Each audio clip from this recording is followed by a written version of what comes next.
അതിൽ നമ്മൾ ആദ്യം മനസ്സിലാക്കേണ്ടത് കലാകാരന്മാരിൽ ഉണ്ടായിട്ടുള്ള ഏതോ ഒരു തെറ്റിദ്ധാരണ പ്രബലമായി നിൽക്കുന്നു എന്ന് നമ്മൾ മനസ്സിലാക്കണം.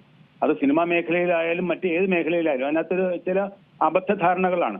നമുക്കറിയാം നമ്മുടെ ചുറ്റാകെയുള്ള മയക്കുമരുന്നിന്റെ നെറ്റ്വർക്ക് വളരെ ശക്തമാണെന്ന് മാത്രമല്ല ആഴത്തിലും പരപ്പിലും ഉള്ളതാണ്. അവർ പല ടെക്നിക്കുകൾ ഉപയോഗിച്ചാണ് ആളുകളെ ഇതിനകത്തേക്ക് ഉൾക്കൊള്ളിക്കുന്നത്. കലാകാരന്മാരെ ആകുമ്പോൾ അവരുടെ ഭാവന വളരാൻ സഹായിക്കുന്നു എന്നൊക്കെ പറഞ്ഞിട്ടായിരിക്കും ഒരുപക്ഷെ അവരിതിനകത്തേക്ക് കൊണ്ടുവരും. പക്ഷെ അവരറിയുന്നില്ല ഈ മയക്കുമരുന്ന് ഉപയോഗിക്കുമ്പോൾ ആദ്യം സംഭവിക്കുന്ന തലച്ചോറിൽ ഉണ്ടാകുന്ന കേടുപാടുകളാണ്. തലച്ചോറിൽ ഉണ്ടാകുന്ന കേടുപാടുകൾ പിന്നീട് അതിന്റെ ഞരമ്പുകളെയാണ് ബാധിക്കുന്നത്. ഇതോടുകൂടി നമുക്ക് ചിന്തിക്കാനുള്ള ശേഷിയോ പ്രവർത്തിക്കാനുള്ള ശേഷിയോ നിവർന്നു നിൽക്കുന്നതിനുള്ള കഴിവ് പോലും നഷ്ടപ്പെടും എന്നുള്ളത് ഈ കലാകാരന്മാരും അവരെ സപ്പോർട്ട് ചെയ്യുന്ന ആളുകളും ദയവായി മനസ്സിലാക്കണം.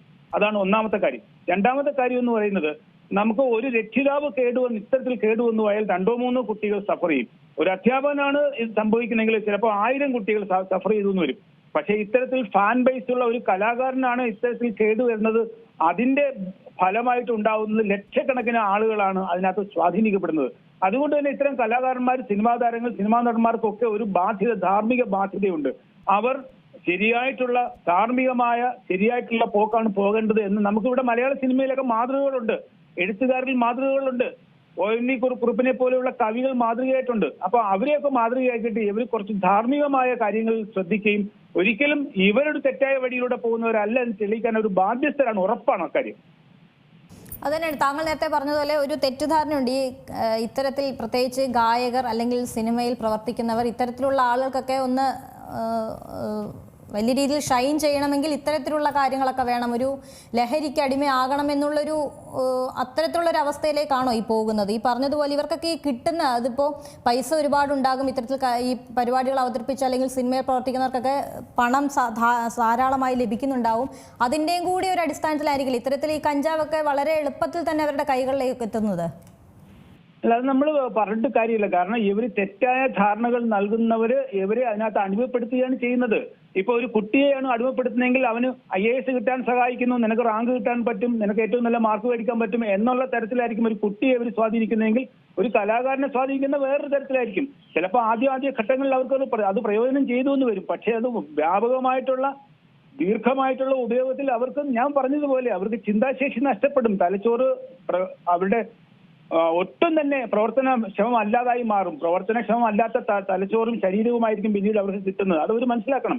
പിന്നെ ഇപ്പൊ കിട്ടുന്ന പണം എന്ന് പറയുന്നത് നൈമിഷികമാണ്. പിന്നീട് ഇവര് പ്രോഗ്രാമിന് പോകാതിരുന്ന കിട്ടാതെ നമ്മുടെ മുന്നിൽ മാതൃകകളുണ്ട്. മൈക്കൽ ജാക്സനെ പോലെയുള്ള മാതൃകകൾ നമ്മുടെ മുന്നിലുണ്ട്. കോടിക്കണക്കിന് ആരാധകരും ബില്യൺ കണക്കിന് പണവും ഉണ്ടായിരുന്ന ആളാണ് മൈക്കൽ ജാക്സൺ. അദ്ദേഹത്തിന് ഒരു ദുർബല നിമിഷത്തിൽ മയക്കുമരുന്നിന് അടിമയായതിനു ശേഷം അദ്ദേഹത്തിന് സംഭവിച്ച ദയനീയമായ ദുരന്ത മുഖം നമ്മൾ കണ്ടതാണ്. എങ്ങനെയാണ് അദ്ദേഹം മരണത്തിന് ഇരയായത് നമ്മൾ കണ്ടത്. യാതനയോടുകൂടിയാണ് മരണത്തിലേക്ക് അദ്ദേഹം പോയത്.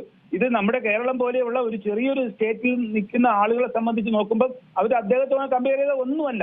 അപ്പൊ ഇവരൊക്കെ അത് മനസ്സിലാക്കണം. ഇത്തരം മാതൃകകളുണ്ട്. നേരെ മറിച്ച് നമ്മുടെ ഗായകനായിട്ടുള്ള ഗന്ധർവ ഗായകനായ യേശുദാസ് മറുവശത്ത് മാതൃകയായി നമുക്കുണ്ട്.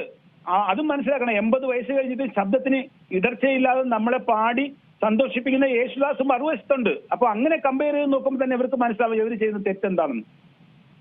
ചോദിക്കട്ടെ, ഇതിലേക്ക് ഒരു ശിക്ഷാ നടപടി അത് വളരെ പരിമിതമാണ് അല്ലെങ്കിൽ വളരെ കുറവാണ് എന്നുള്ളൊരു കാരണം കൂടി ഉണ്ടാകുമോ ഇത്തരത്തിലുള്ള കഞ്ചാവ് കേസുകളൊക്കെ കൂടുന്നതിന്? അത് നമ്മൾ ഈ കേന്ദ്ര നിയമം, സ്റ്റേറ്റ് നിയമം എന്ന് 2 നിയമങ്ങളുണ്ട്. ഇതിപ്പം കേന്ദ്ര നിയമമാണ് NDPS ആക്ട്.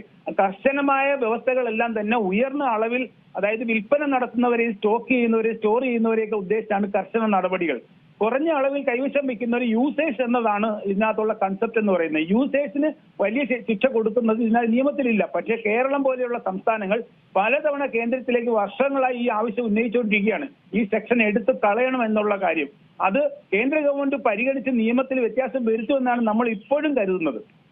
ഏറ്റവും പുതിയ വാർത്തകളും വിശേഷങ്ങളും വിരൽ തുമ്പിലറിയാൻ Zee മലയാളം ന്യൂസ് എല്ലാ ഡിജിറ്റൽ പ്ലാറ്റ്ഫോമുകളിലും ലഭ്യം.